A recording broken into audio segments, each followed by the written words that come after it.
Assalamualaikum Beda, selamat datang kembali di Guru Gembel Channel. Maret tahun 2009, seorang pengusaha kaya raya di Indonesia, tajir melintir dan dikenal oleh publik, namanya adalah Haritano Sudibyo, itu datang berkunjung malam-malam, diam-diam dan tanpa disadari oleh banyak pihak ke rumah kediaman Pak Antasari Azhar, Ketua KPK pada waktu itu.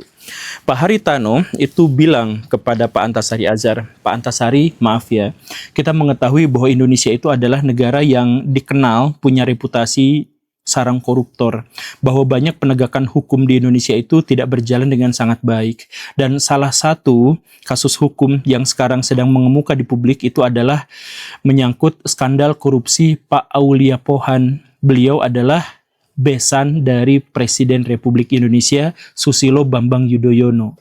Saya memohon kepada Pak Antasari demi kebaikan bersama, mohon supaya tidak dilanjutkan kasusnya, mohon dihentikan kasusnya, karena ini terkait dengan marwah presiden, ini terkait dengan harga diri bangsa Indonesia. Bayangkan kalau orang-orang pada tahu dan kemudian memberikan sebuah stigma terkait dengan keluarga presiden ternyata ada koruptornya. Itu kan sangat tidak baik, Pak. Itu sangat buruk, Pak. Baik dalam citra dalam negeri, apalagi citra luar negeri.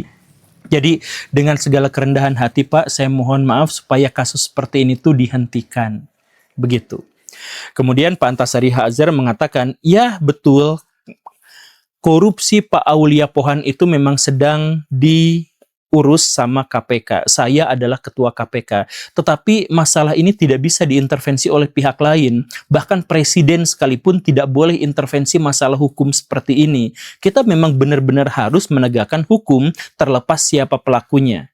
Jangan khawatir, Pak, kalau nanti Pak Aulia Pohan tidak terbukti di pengadilan, dia akan bebas kok. Tapi jangan tekan kami untuk menghentikan kasus ini. Begitu.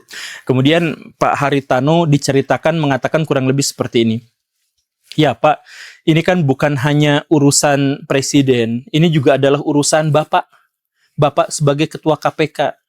Kan bisa aja kalau kasus ini berlanjut, keselamatan Bapak jadi terancam, atau keselamatan keluarga Bapak jadi terancam, itu kan tidak baik, Pak. Jadi ini bukan hanya atas nama presiden, bukan hanya atas nama rakyat Indonesia, tapi atas nama Bapak juga. Keselamatan Bapak dalam hal ini mungkin dipertaruhkan. Jadi mohon pertimbangkan kembali untuk bisa melanjutkan kasus ini. Kemudian Pak Antasari Azhar membalas, Pak, saya ini adalah penegak hukum dan saya sudah mengambil jalur ini dengan kesadaran penuh. Dan karena itu saya sudah siap dengan semua konsekuensinya.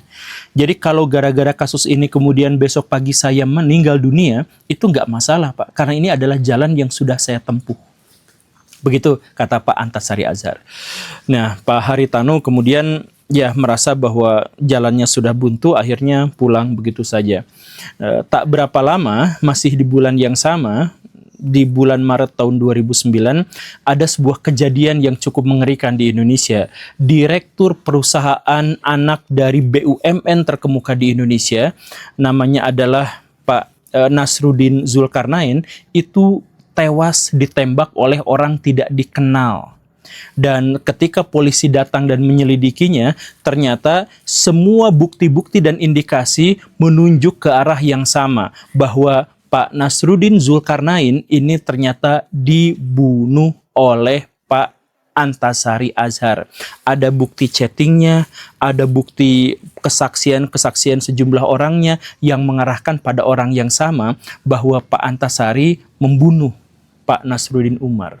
Dan akhirnya sejak saat itu beliau diadili dan kemudian divonis 18 tahun lamanya. Apakah Baraya termasuk orang yang percaya bahwa kasus ini adalah rekayasa atau ini memang adalah kasus yang nyata? Kita akan berbicara tentang salah satu skenario cerita konspirasi paling menarik di Indonesia. Simak videonya sampai tuntas, yuk kita bahas.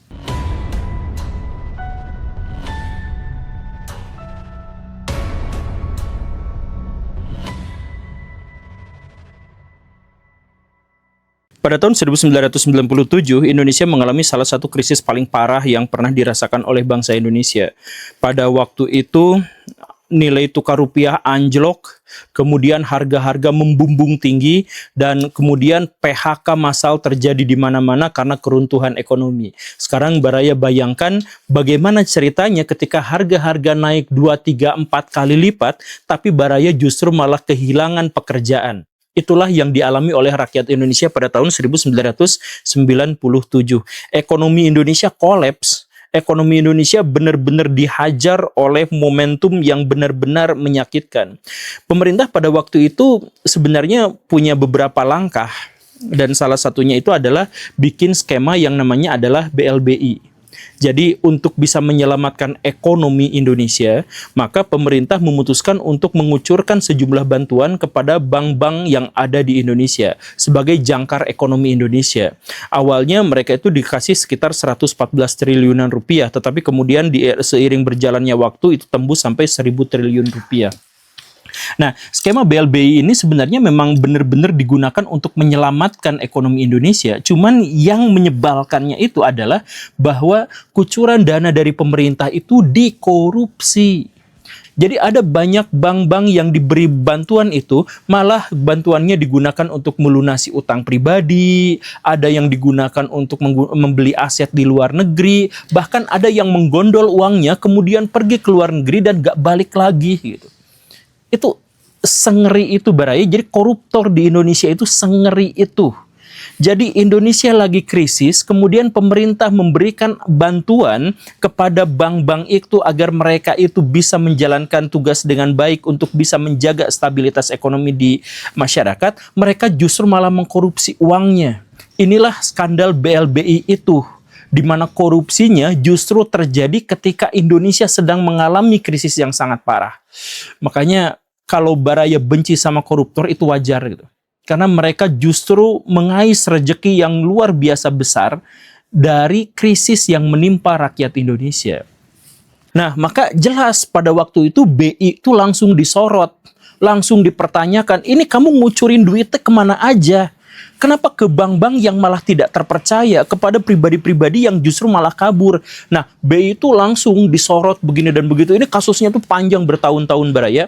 Bahkan sampai tembus tahun 2000-an itu juga masih terus-terusan dibahas gitu.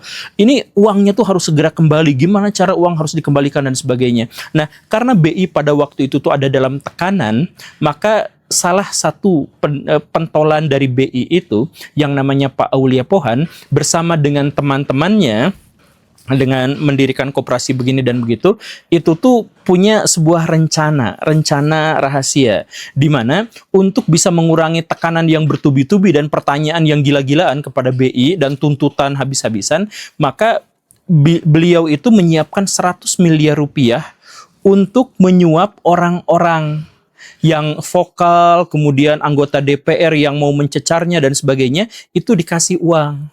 Dengan uang 100 miliar rupiah itu.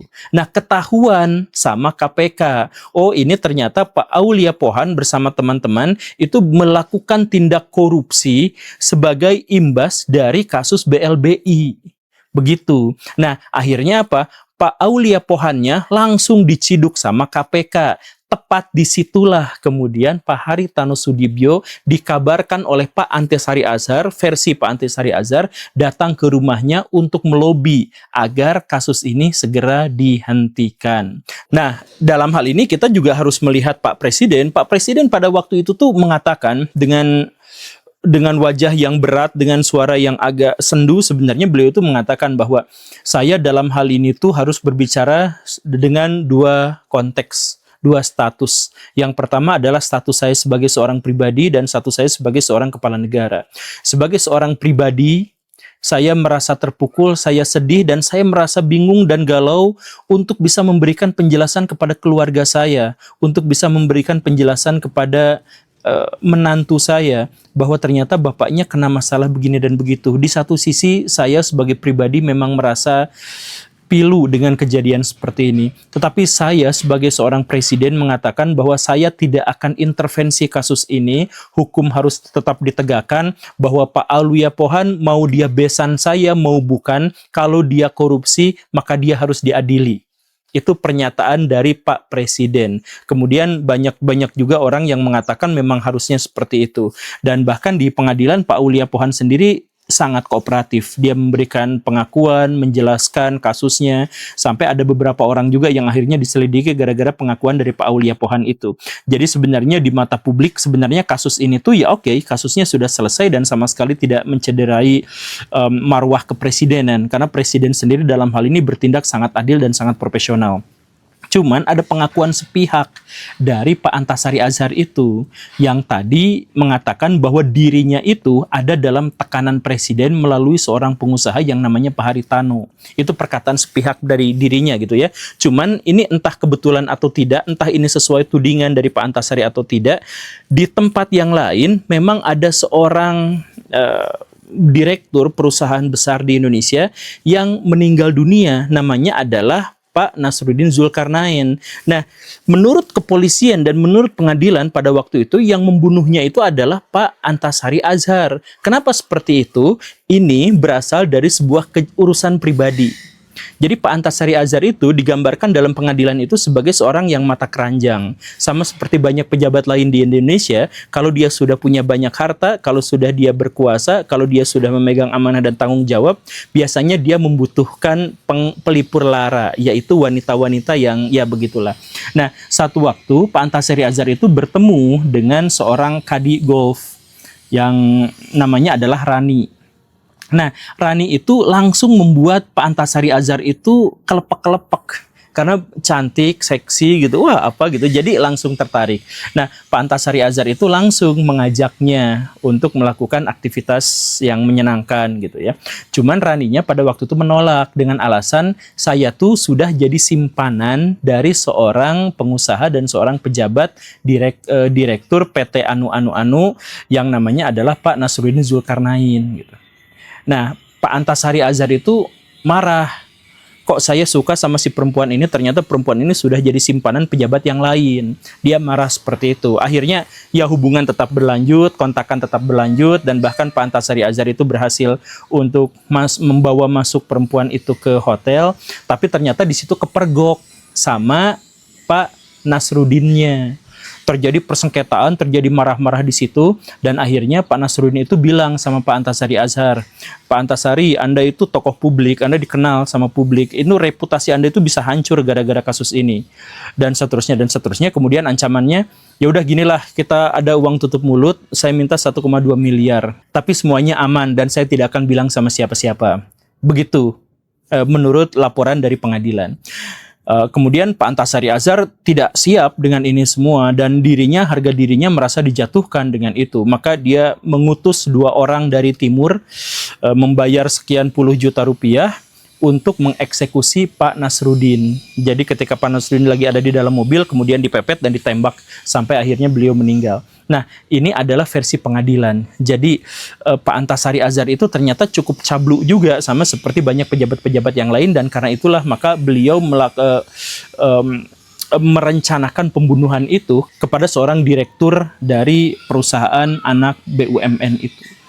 Nah, itu kejadiannya. Jadi di sini tuh ada 2 versi. Ada 2 versi yang mengatakan bahwa Pak Antasari memang orang yang cablu dan karena itu dia melakukan pembunuhan. Tapi ada versi yang lain bahwa sebenarnya Pak Antasari itu adalah orang yang baik-baik saja, tidak melakukan pembunuhan, apalagi merencanakan pembunuhan demi seorang wanita, tetapi beliau difitnah oleh penegak hukum yang lain, oleh pengadilan dalam skema yang seperti itu. Nah, demi apa? Demi menghentikan kasus yang Pak Aulia Pohan itu. Mana versi yang benar menurut Baraya? Menurut saya ini dua-duanya menarik. Tapi dalam hal ini saya tuh merenung, saya tuh tidak mengajak Baraya untuk berpikir mana di antara mereka yang benar gitu. Cuman saya tuh berpikir, mengajak kepada Baraya juga untuk berpikir bahwa Pak Antasari Azhar itu kan orang yang sangat baik dan punya reputasi yang baik. Pak SBY juga memiliki reputasi yang sangat baik. Pendeknya beliau adalah orang yang baik.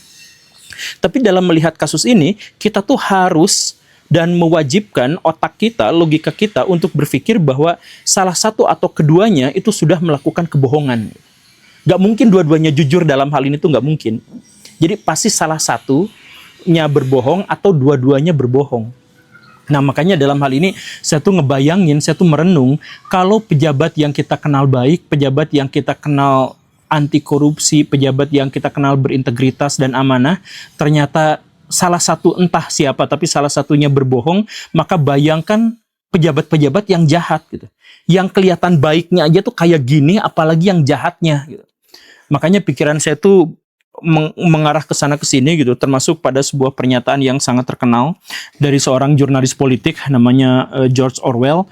Beliau tuh mengatakan bahwa kekuasaan itu tidak selalu menciptakan kekejaman, tetapi hampir pasti dan hampir selalu mereka tuh melindunginya. Jadi maksudnya bahkan yang sangat baik pun kalau dia tidak terlibat dalam kekejaman, dia pasti tahu dan melindungi itu. Ya karena politikus tuh pada akhirnya menjadi seperti itu. Gitu. Makanya banyak sekali tawaran, Pak Guru Gembul, ayo buktikan daripada kritik pada pemerintah terus, mendingan masuk ke dalamnya, ubah sistemnya dari dalam gitu. Dan banyak tawaran-tawaran semacam itu gitu. Cuman saya tuh sering berpikir bahwa untuk orang yang berusaha menjadi baik, untuk orang yang berusaha menjadi jujur, kayaknya politik itu bukan jalur yang benar deh. Kita bisa memperbaiki Indonesia dari berbagai jalur, tetapi politik kayaknya bukan opsi yang tepat gitu. Karena kalau kita terlalu baik, mungkin kita akan jadi korban dan kita harus terpaksa menjadi jahat. Tapi kalau kita jahat, ya mungkin kita bisa bertahan, tapi dengan itulah identitas kemanusiaan kita tuh akhirnya akan luntur dan bias gitu. Makanya saya tuh bilang sama orang lain, saya adalah tipe orang yang tidak akan terlalu kuat kalau memang mau masuk ke dunia politik, ke panggung politik. Karena politisi yang baik biasanya bukan orang yang baik, dan orang yang baik biasanya bukan politikus yang baik. Terima kasih karena sudah menyimak. Saya Guru Gembul. Assalamualaikum warahmatullahi wabarakatuh.